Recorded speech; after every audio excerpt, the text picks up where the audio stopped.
네, 이태원에서 시작된 코로나19 상황이 매우 심각합니다. 확진자가 계속 늘어나고 있고요. 오늘 하루만 35명. 전체적으로 봤을 때는 이태원에서 확진된 확진자가 모두 86명에 달할 정도입니다. 어디에 더 많은 감염자가 있는지 확인조차 가늠하기 어려운 상황입니다. 우리 취재기자가 지금 이태원에 나가 있습니다. 불러보겠습니다. 최은미 기자. 네, 제가 지금 서 있는 이곳은 이태원의 한 골목입니다. 이 골목을 사이에 두고 양옆에 지금 문제가 됐던 클럽들이 밀집해 있는데요. 보시면 이쪽이 퀸클럽입니다. 지금 집합 금지 명령이 서울특별시장 명의로 걸려 있고요. 보시면 임시 휴업한다는 안내문도 붙어 있습니다. 여기 지금 방역 안심시설이라는 표지판도 있는데 이 표지가 무색하게 이번에 코로나19 바이러스를 피하지 못했습니다. 이쪽으로 오시면 한 군데 더 있는데요. 이곳에도 마찬가지로 지금 집합 금지 명령이 내려지면서 문은 굳게 걸어 잠겨 있습니다. 이곳 역시도 지금 임시 휴업한다는 안내문이 걸려 있는 상황입니다. 지난주 목요일에 용인 지역 확진자가 이태원 클럽을 다녀온 것으로 알려지고 금요일부터 하루 수십 명씩 지금 추가 확진자가 나오면서 이곳은 마치 외딴 섬처럼 상점들은 다 문을 닫고 인적도 끊긴 상황입니다. 그런데요, 이태원만 그렇지 다른 지역의 주점이나 술집 상황들은 다르다고 합니다. 여전히 북새통이라고 하는데요. 특히 이태원에 갈 수 없게 되니까 인근 지역 강남이나 홍대 같은 곳들로 사람들이 평소보다 더 많이 몰리고 있다고 합니다. 지난 토요일에 비가 왔잖아요. 비가 오는데도 이 주점이나 클럽에 들어가려고, 특히 주점에 들어가려고 줄을 지어서 수십 명씩 줄을 지어 있는 모습들 심심치 않게 찾아볼 수 있었는데요. 이런 곳들이 대부분 술을 마시고 춤을 추는 곳들이라 그런지 최소 간격 유지는 물론이고 마스크를 쓰지 않은 사람들도 대부분이었습니다. 이번 이태원 클럽발 코로나19 재확산 우려가 커지고 있고, 그리고 확산할까 봐 재유행을 우려하는 목소리도 큰데 아직도 이 상황을 남일처럼 생각하는 젊은이들이 생각보다 많습니다. 네, 일종의 풍선효과인지 모르겠습니다. 이태원을 통제했더니 엉뚱하게도 홍대와 강남의 젊은이들이 더 몰리는 현상이 벌어지고 있습니다. 정말 안타깝습니다. 이렇게 젊은이들이 나몰라라 이렇게 젊음을 만끽하고 있는 사이에 정작 애꿎은 피해는 상인들이 입게 되는 거죠.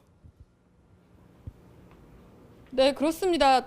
상인은 물론이고요. 이 지역 주민들의 공포감도 지금 굉장히 큽니다. 이 인적이 끊기니까요. 이곳에 식사를 하러 오거나 사람을 만나거나 커피를 마시거나 이런 이유로 이곳을 찾는 사람들은 지금 거의 없다고 보시면 되거든요. 인적이 끊기니까 주변 상인들은 졸지에 상점 문을 닫고 개점 휴업 상태로 지내고 있는 상황인데요. 이제 좀 나아지나 싶었는데 오히려 더 심해졌다면서 한숨 짓는 분들이 많았습니다. 이곳에서 자영업 운영하시는 분의 목소리 저희가 직접 들어봤습니다. 이태원은 한국의 어떤 한말하면 얼굴이에요. 한국의 어떤 나라부터 이렇게 빨리 없어졌었는데 갑자기 물론 잠깐 좀 나타났지만 이태원이 너무 상황이 나쁘게 좀 보여지면은 제가 보기에는 좀 살리기가 힘들 거예요. 그러니까 얼마 전에 좋아졌었잖아요. 그때 똑같아졌어요. 다 하루 만에 이렇게 돼갖고 완전히 민망이니까 직원 잘라서도 없고. 네, 상황이 이처럼 심각해지면서 행정당국도 손을 놓고만 있을 수 없는 상황인 것 같습니다. 서울시를 비롯해서 이 방역대책본부에서 전국적으로 이 집합 모임을 금지시키는 방안까지 검토하고 있습니다. 지금 서울시가 내놓은 초강경 조치로 인해서 여러 클럽들이 문을 닫았는데 실제로 잘 지켜지고 있는 겁니까? 네, 보시는 것처럼 지금 집합 금지 명령이 붙어 있잖아요. 이런 클럽 같은 사람들이 많이 모이는 유흥업소의 경우에는 서울시가 지금 무기한 영업 중지 명령을 내렸습니다. 별도의 명령이 추가 명령이 없는 이상 계속 유지한다는 입장인데요. 경기도 역시 마찬가지입니다. 이 유흥업소 영업 정지 명령을 내렸고요. 좀 다른 건 서울시와 다르게 2주간만 시행한다고 기한을 못을 박았습니다. 서울시, 경기도 또 인천에 이런 집합금지 명령이 내려졌습니다. 그만큼 사태가 위중하다는 뜻이 되겠죠. 자, 최은미 기자, 지금 이태원에서 시작된 이른바 코로나19 확진자 어디까지 가는지 가늠하기가 어려운데 오늘 나온 전체적인 집계 상황 전해주시죠. 네, 오늘 오후 12시 기준으로 86명입니다. 클럽에 직접 방문한 사람과 그리고 이들이 주거지로 돌아가서 추가로 확산시켜서 만들어진 이 지역사회 감염까지 다 포함이 되어 있는 수치인데요. 눈여겨볼 부분은 감염 당국이 이 최초 확진자로 지목된 용인의 66번 확진자 이외에 또 다른 감염원이 추가로 더 있을 가능성도 배제하지 않고 있다는 점입니다. 왜냐하면 추가 확진자 중에 66번 확진자와 용인의 66번 확진자와 같은 날 증상이 발생한 사람도 있거든요. 이 사람 같은 경우에는 용인 66번 확진자에게 감염이 됐다, 옮았다라고 보기가 좀 어려운 상황인 겁니다.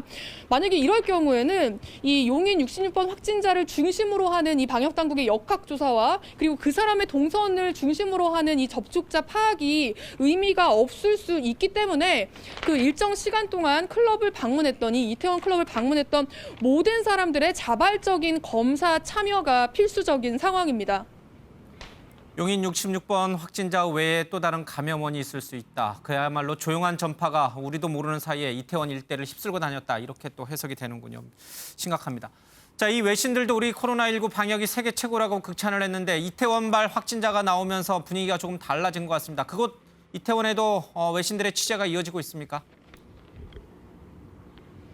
네, 그렇습니다. 제가 한 오후 1시경부터 이곳에 와 있었는데요. 제가 왔을 때부터 이미 중국 CCTV에서 이 촬영팀을 보내서 현지에 생중계를 하고 있었습니다. 기자가 자국민에게 이 현장 상황을 라이브로 전달하고 있는 모습을 봤고요. 그리고 일본의 NTV에서도 이 뉴스 촬영을 위해 이곳에 방문해서 촬영하는 모습을 볼 수 있었습니다. 그러니까 이처럼 지금 우리나라가 방역 선도 국가 그리고 방역에 모범을 보이는 국가로 전 세계의 주목을 받았었는데 이번 이태원 클럽발 뭔가 추가 확산으로 그런 골든탑이 무너지는 것 아니냐라는 측면에서 좀 관심을 갖고 있는 것 같고요. 그리고 더욱 관심을 갖는 측면은 뭐냐면 우리나라가 이 사회적 거리두기를 좀 완화하던 시점에 생활 방역으로 전환하던 시점에 벌어진 일이거든요. 그렇기 때문에 이 생활 방역으로 넘어가는 것, 그러니까 사회적 거리두기를 완화하는 게 얼마나 어려운 일인지 우리나라를 통해서 볼 수 있다라는 측면의 관심들이 지금 계속 보도가 되고 있는 상황입니다.